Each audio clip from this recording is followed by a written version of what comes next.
Everyone, তো সুপর্ণার বার্থডেটা celebrate করার জন্য তো সুপর্ণার দিদির বাড়িতে চলে এসেছিলাম।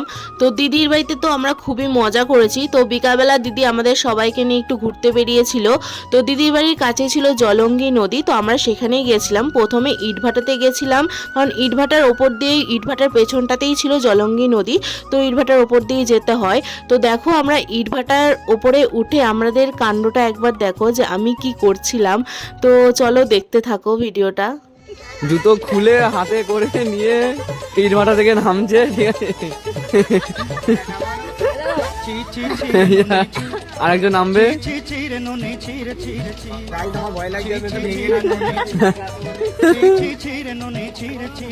খালি পায়ের।